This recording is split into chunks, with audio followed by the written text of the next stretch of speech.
And Susan is our next presenter, and she's going to help us with our stress. So, Susan, take it away. Okay. Hi, I'm Susan Rose, and the title of this workshop is Stress, Emotions, and Saying Your Truth. Because sometimes the most healing words are the words that we thought we could not say. So, I am a certified caregiver mentor with Caring Our Way, an advocate and a guide, and I am a former caregiver to my husband. If I can get that to advance, that would be great. I Give me just a second. I took care of my husband for the past 5 years. He had Parkinson's and dementia, and he passed away last September.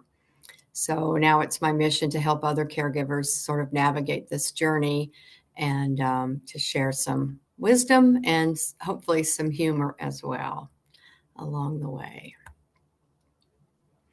In 2025, just last July, I wrote a book about being a caregiver and our journey, and it's called You Might Be a Caregiver If. And it's basically a gift book for caregivers to let them know that they're not alone. And one of my favorite pages in the book is you might be a caregiver if your idea of a dream vacation is an 8-hour uninterrupted sleep. So it goes through the book with just some funny things that happened to us and that are probably universal to most caregivers. I've always done yoga and gymnastics and dance, and it really helps keep me sane and grounded. And yoga can be a great tool, and you don't have to be a pretzel or do hot yoga. It can be very simple, just as deep breathing, extending your exhales, or dropping your shoulders away from your ears. And we're going to try that right now. So if you can, just go ahead and sit up nice and tall. When we breathe in yoga, we want to breathe in through our nose. You can exhale through your nose or your mouth, but we always want to breathe in through the nose because it's like a filter. So if you want to breathe with me, we're going to do it 3 times. We're going to inhale our ears up, up, up, or inhale our shoulders up, up, up to our ears, and exhale, let it go. And again, inhale those shoulders up. Exhale, let it go. And one more time. Inhale those shoulders up, up, up. And exhale and let it go. And just take a moment and notice if you feel maybe just a little bit calmer after doing that.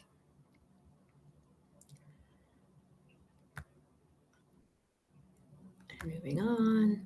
I was a very reluctant caregiver. I never wanted to be a caregiver, but I really admired people that were caregivers. But I was stressed and overwhelmed and sleep deprived, and I just wanted to run away. Does anybody ever feel like this as well? You can add it to the chat. Denise, I can't see the chat, so if you want to tell me if anybody adds something there.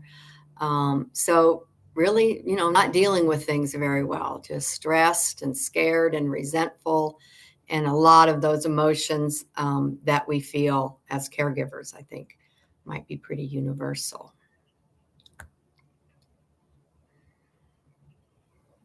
So let's talk a little bit about what stress does to your body.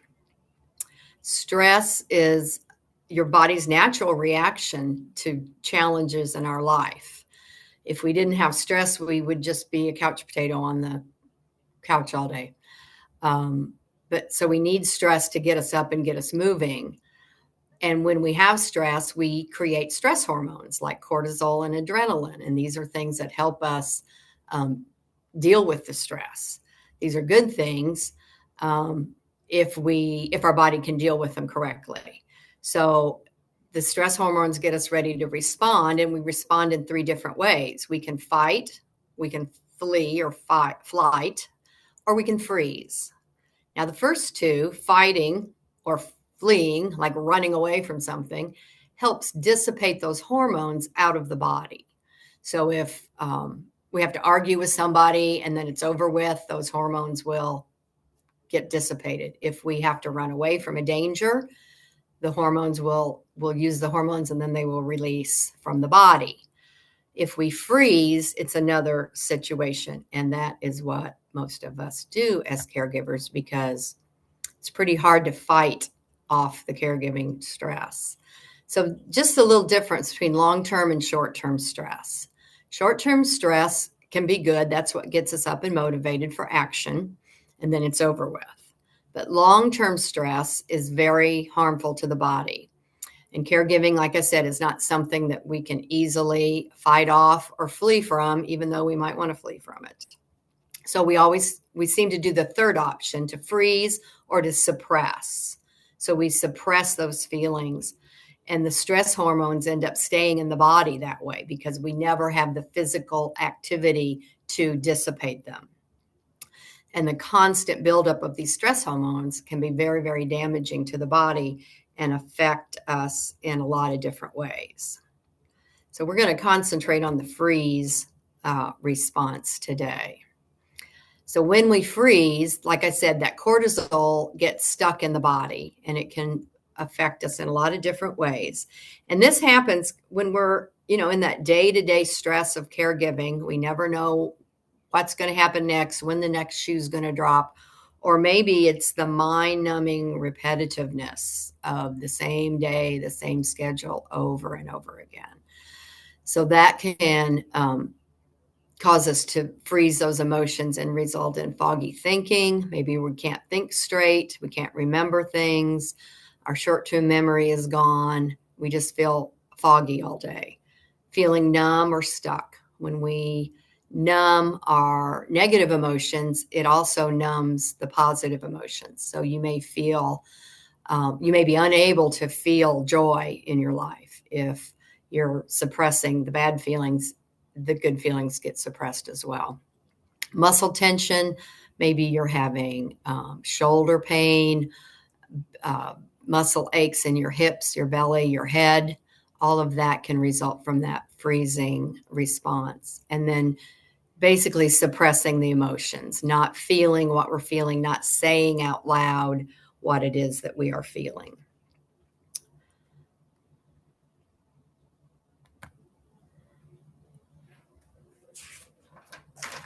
Moving on, please. So how does that actually affect our health? So it's like a vicious circle. As our stress increases, we increase our cortisol, and the cortisol increases the stress, and it just keeps going round and round. Some of the physical symptoms might be headache, stomach ache, gastro issues, the muscle tension, and it can also affect your autoimmune system. So all of those things, just by suppressing the emotions and not expressing them, can affect your heart health. It can raise your blood pressure, affect your cholesterol, depression and anxiety. Like we said before, if you're suppressing negative emotions, you're also going to suppress the positive ones, and that can result in depression and anxiety. Emotional overflow is when you're suddenly bursting into tears over nothing, or you're having angry outbursts, so you're having a more difficult time regulating your emotions. All of that can damage your relationship because you're not being honest with people about what's going on. How many times as a caregiver do we get asked, "How you doing?" And we say, "Oh, I'm fine, I'm fine." So we're not letting people really know what's going on with us. It can disrupt your sleep, and we're finding so many effects these days from poor sleep hygiene, waking up in the middle of the night, not being able to go to sleep, ruminating all night long about what we did wrong today. So all of those things from suppressing emotions can affect your health that way. So here are 6 ways that they have found to unfreeze your stress. And we're going to talk about probably the first 4. Number 1, saying what you're feeling, just being honest with yourself and being able to express it to somebody else, what it is you're feeling, and not holding it all inside. You can talk with a trusted friend. If you have that one good friend that you can vent to, that's a great way to unfreeze that stress. try to find somebody who's non-judgmental and who doesn't want to give you a bunch of advice, just somebody that can just let you talk and you can process all those feelings. Third way, maybe if you don't have that friend, you can journal about it. Keep a journal. I kept a journal for years going through the caregiving experience with my husband. And you can write out those feelings. Maybe no one's going to see it but you, so you can be totally honest. And it's always interesting to go back and read those journals and remember what it felt like. Now that I'm post-caregiving, I sort of have forgotten how stressed I was. And so I can go back and read and say, oh, yeah, you were really stressed and you've come through it now. Number 4 would be deep breathing. And that's something we're going to practice right now. I like to do something, they call it 4-4 breathing, but we're going to work on extending the exhale. So I'm just going to describe it first and then we'll practice it. So we're going to inhale through our nose for 4 counts. We're going to hold for 4 counts. First time, we're going to exhale for 4 counts. Second time, the exhale will be 6 counts. The third time, the exhale will be 8 counts. So each time we will extend that exhale a little bit longer. And the way to do the exhale is think of pulling your navel into your spine. So on the inhale, we want the belly to expand so we can fill up the lungs. We're going to hold, and then as we exhale, think navel to spine, and that's going to press all that air back out. So if you're ready to start with me, we're going to inhale for 4 through the nose. Inhale, 2, 3, 4, and we're going to hold 3 and exhale for 4. 1, 2, 3, 4. And inhale 4, 3, 2, 1, and hold. Exhale for 6. 1, 2, 3, 4, 5, 6. And the last one, inhale for 4. Hold for 4. Exhale for 1, 2, 3, 4, 5, 6, 7, 8. And just take a moment and notice how you feel. And if you want to drop any of that in the chat, you can. Denise will let me know if anybody's got any response to that. Just extending the exhale is the way to release some of that. It's going to calm your nervous system. It's going to lower your heart rate. It's going to lower your blood pressure. That's a great thing to do when you are going to the doctor and you're all stressed about getting there on time, and they get you in there and then they take your blood pressure right away and it's super high. If you can remember to do a breathing practice like that before the blood pressure test, it'll bring your blood pressure right back down. And those in the chat room are sharing that they feel calmer. Good. And less pressure in the whole body. And Susan, I want to give you a heads up that you have 10 minutes left. Okay, great. And we're going to move on. So people would always say to me, you're a saint. I could never do what you're doing. He's so lucky to have you, and you're such a good caregiver. And I'm sure that we all hear comments like that. And sometimes it can make us feel a little uncomfortable. So drop in the chat there, what sort of things do people say to you about your caregiving?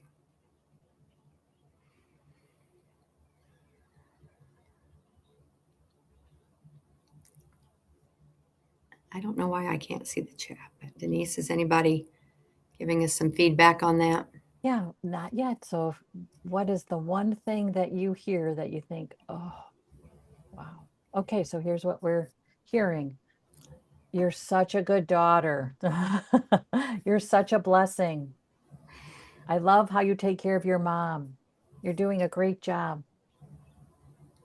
I'll just tell you something someone in the family would say to me was, we are so grateful that you do it so that we don't. Yeah. We don't have to do it because you're doing it. Because you're doing it. Well, what the heck? Yeah. So we're all hearing the same kind of thing there, but sometimes that would make me uncomfortable. And if one more person tells me to practice self-care, I'm going to scream, because they all want to say, Justin, you got to practice self-care. Like, I don't know that, right? So here's one more breathing practice for us that's going to help. This is called lion's breath, and it's kind of like screaming. It's a little bit like screaming. So what we're going to do is we're going to inhale through our nose, big inhale, and then we're going to stick our tongue out and we're going to do a little mini roar. So with me, here we go. Inhale and I know it feels so silly, but it's really helpful. And inhale again. One more time. Inhale. And see how that makes you feel. Sometimes that big release is a great way to release all that tension from people telling you to practice a little self-care.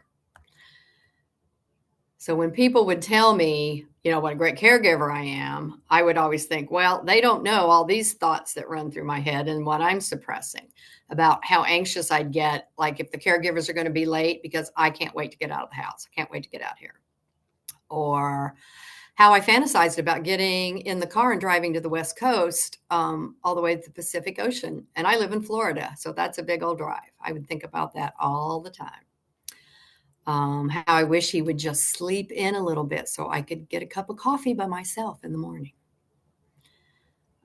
If he woke me up in the middle of the night, I call it less than kind at times. So these are some of the things, that they don't know is going on in the back of my mind, or things that I'm holding in. So what are one or two things that you cannot say out loud? And like we did with Denise earlier, maybe you can make it into a 6-word story. So we'll give you just a minute to drop that in the chat and see what we have. Just one or two things that's hard to say out loud to other people.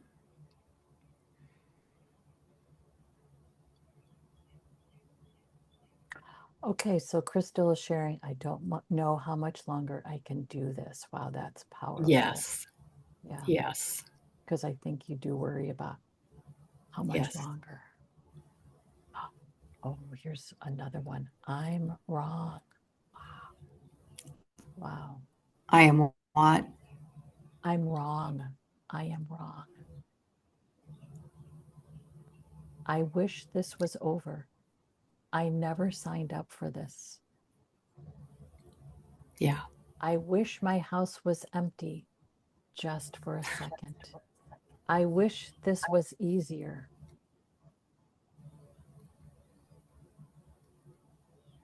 So I think those are all some universal Susan, feelings. there's a couple more. Yeah. She is being so unbearable. Buck up. You're not the only person with a sick husband. I don't want to do this anymore. Yeah. Why now? Why me? Oh, why me? Yes. Mm-hmm. Yes. Yeah. Susan, you have 7 minutes. Okay. So how did that feel to say that out loud? And why is it important to say those things? Anybody want to respond how that felt? Maybe it felt guilty or freeing. Yeah, Felicia is saying it felt honest. Andrea said it felt safe. And Teresa is agreeing. Mm-hmm. There's nothing like honest safety. Yes. And this is a safe space. So who can you say that to? Yeah, and you have to know that some people aren't willing to hear that. They're not ready to hear your truth. And you've got to search out people that are not going to be judgmental about it or give you a bunch of advice. And if you can find that one friend that can just listen to you vent, that is really a gift if you can find that.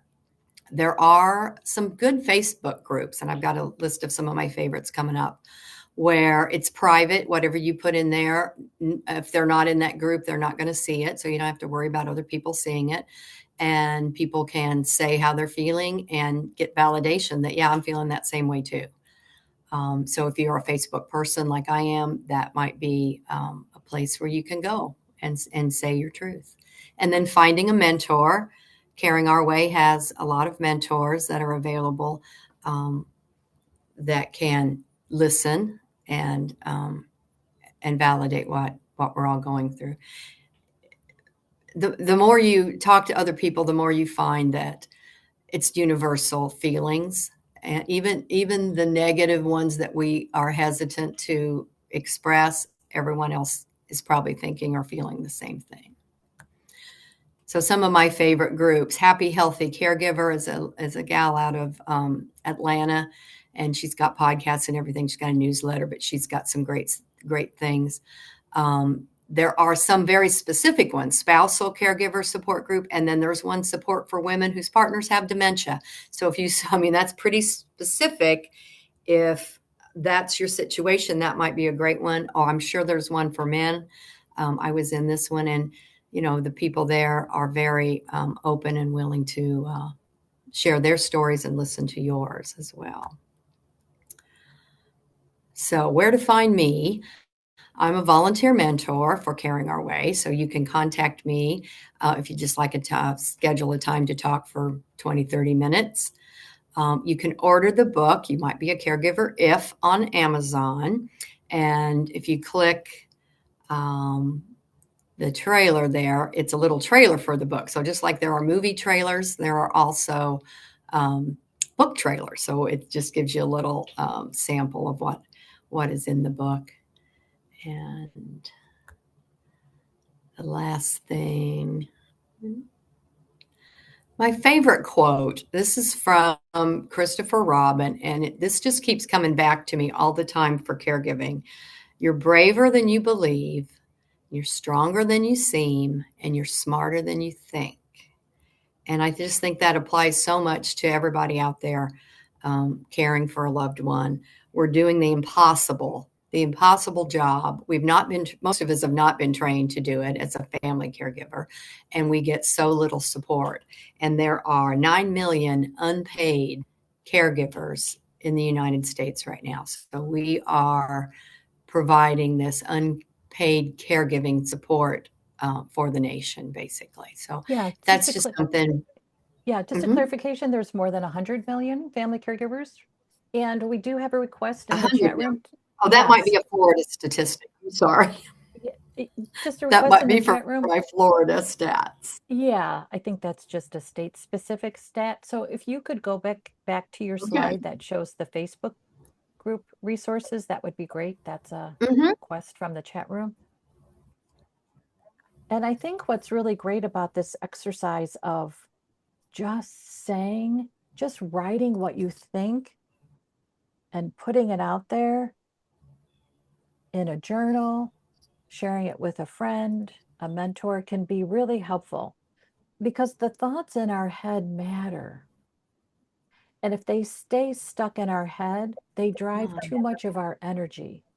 And what we want to do is make sure that we're using energy in a good way.